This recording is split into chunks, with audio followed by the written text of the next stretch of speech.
Alright, guys. So this is why I love my fucking job. This here is just comedy gold. So today on Twitter, popular comedian and podcaster Joe Rogan, he put out a tweet saying, "This is the best time ever to consider a third-party candidate. At Governor Gary Johnson is the only person running that makes any sense." So I responded to Joe Rogan. I retweeted his tweet and I put this quote.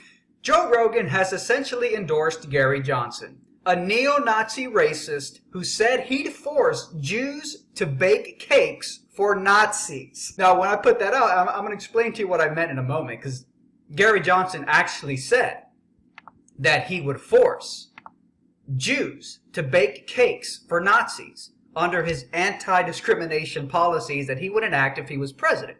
We'll get into that in a moment. We'll show you all the quotes. But then Joe Rogan retweeted my tweet to him, my tweet saying that Joe just endorsed Gary Johnson, a neo-Nazi racist. Joe Rogan retweeted my tweet and said, "There you have it, folks. Social media in 2016 summarized." That's funny, but it's interesting to me that he didn't really refute whether or not Gary Johnson actually supports forcing Jews to bake cakes for Nazis. Now I get it. Maybe Joe wasn't trying to refute Gary's position on baking cakes and forcing Jews and whatever. Maybe the only point Joe Rogan was trying to make was the insanity of my tweet. And I have to admit, it is a bit over the top, saying that Gary Johnson is a neo-Nazi racist. Disclaimer, I don't actually think that Gary Johnson is a neo-Nazi racist. In fact, although I call Gary a neo-Nazi sarcastically, I'm giving him a taste of his own medicine he called Trump racist. I thought that was disgusting. The microphone, they just took the whole place over. That will never happen with me. I don't know if I'll do the fighting myself or if other people will, but that was a disgrace.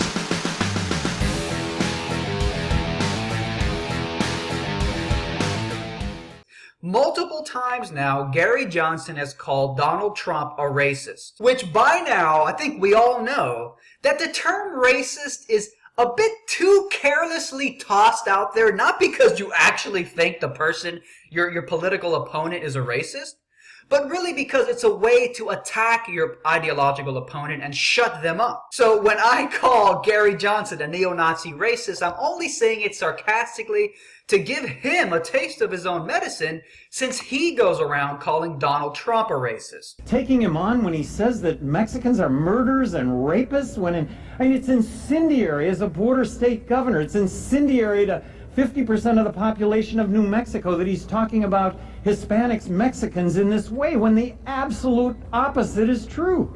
Is that going to be a big part of your strategy? Absolutely. Call him out on what is really racist. It's just racist. Gary, Trump wasn't talking about Mexicans and Hispanics. He was talking about illegal immigrants. If you're legal, he's not talking about you. This is the same red herring false premise. Trump's comments were not about Mexicans or Hispanics. He was talking about illegal immigrants who happen to be Mexican and Hispanic. But the mainstream media didn't want to give people that nuance because it's easier to just call Trump a racist. Just toss the word racist out there. To the point now where the word racist has lost its potency as a term. The word racist is supposed to mean something. But nowadays it's just used as a way to attack white people for no reason. Like blaming white people for slavery even though it was practiced like all over the world by every race throughout history. Let me play a quick excerpt from the book Black Rednecks and White Liberals, where the black conservative author Thomas Sowell talks about the history of slavery and how it was practiced by everyone. Incredibly lopsided coverage of slavery in the United States or in the Western Hemisphere as compared to the meager writings on the even larger number of Africans enslaved in the Islamic countries of the Middle East and North Africa. Not to mention the vast numbers of Europeans also enslaved in centuries past in the Islamic world and within Europe itself.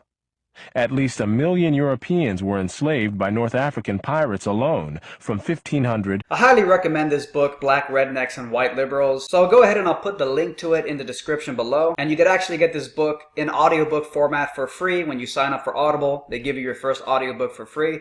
Again, I'll put the link to this book in the description below. And here is Gary Johnson again, putting Trump and racism in the exact same idea, the exact same concept. In politics. Well, he is does, now like number 2 in he some is Republican he is law. appealing to a segment that I'll just label racist, and it exists and it's out there, and you know what? I don't want to. So Gary, are you suggesting that I, a Hispanic, Cuban, second-generation immigrant, am too dumb to vote for Trump? Because I must be dumb if I'm voting and supporting a racist, right?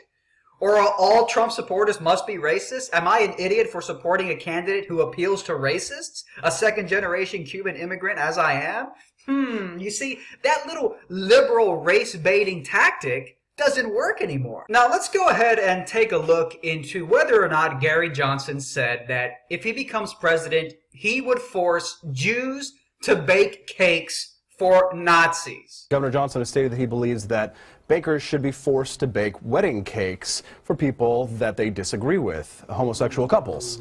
And this is a big problem because we're running for president as a libertarian. Is he correct in quoting you? Yes, but I think that if you discriminate on the basis of religion, I think that that is a black hole. Look, I think you should be able to discriminate for stink or you're not wearing shoes or whatever. But I'll tell you what, if we discriminate on the basis of religion, to me, that's doing harm to a big class of people. And right now, Should a Jewish baker be required to bake a Nazi wedding cake? I think Muslims right now in this country... I think Muslims in this country would be banned by all sorts of businesses right now because it would be the popular thing to do. So the Jewish baker should have to bake the cake for the Nazi wedding. That would be my contention, yes. And the example that I cited was, how about the utility the utility that is privately owned, and because it's the only market that I have to buy my electricity, they're going to cut me off for religious reasons. This betrays a fundamental lack of understanding of the free market. You have to allow the marketplace to work. The government cannot stamp out bigotry. The government is not supposed to make us into better people. That's not what the United States was founded on. The United States was founded so that we could be whatever we wanted. Now, I hate bigotry, and I would stand outside these people's store, and I would encourage a boycott. I stand up for my friends for their gay rights, and everyone should be equal before the law. But let the bigots out themselves. Let's know who's going to do it. Who wants to eat a cake from someone who hates you? Out of time, Austin. I get your point. So this is huge, and it's funny as shit because, you know, Gary Johnson fans, they're always saying, anti-Trump libertarian Gary Johnson fans are always bashing. I would consider myself a libertarian. I was pro-Ron Paul back in 2012. I was pretty much done with the election. I was no longer interested in politics coming into 2016 until Trump came along. And honestly, I could spend hours trying to explain to you why I think Trump actually is a pretty libertarian candidate when you think about it. But I'm not going to get into that here. I've done many videos on it. But I find it extremely fucking ironic that libertarians who are anti-Trump yet pro-Gary Johnson say, oh, Donald Trump, he's the most anti-libertarian candidate ever. It's such a bad thing. But they're completely okay with Gary Johnson, who openly admits he would violate one of the central tenets of libertarian. We're talking about libertarianism 101 here.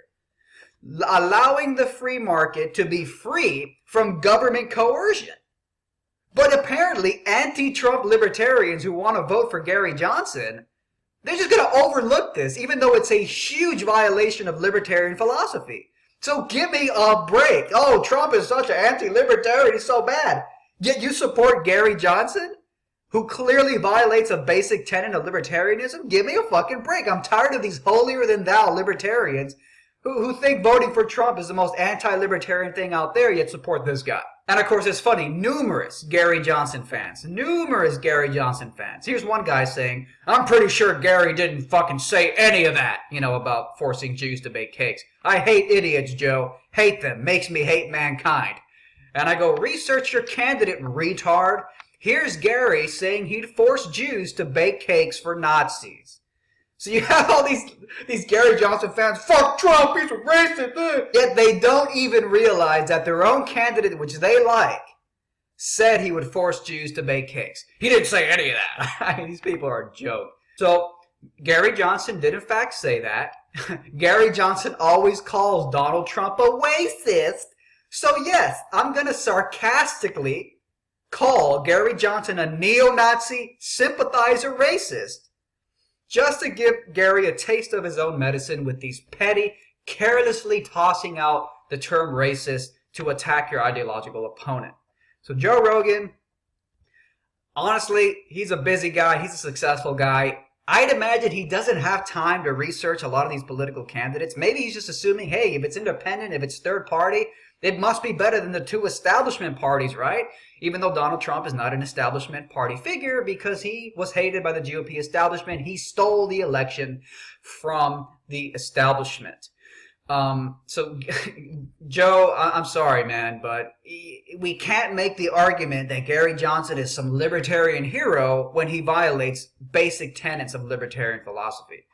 So, anyways, guys, that's about all I have to say. Of course, I'm wearing my Donald Trump, finally someone with balls t-shirt.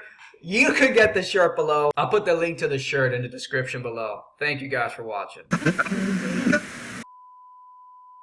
Fight back against YouTube censorship by supporting me on Patreon. You'll also get access to exclusive, never-before-seen videos and other perks like monthly Google Hangouts with me, free books and t-shirts, and more.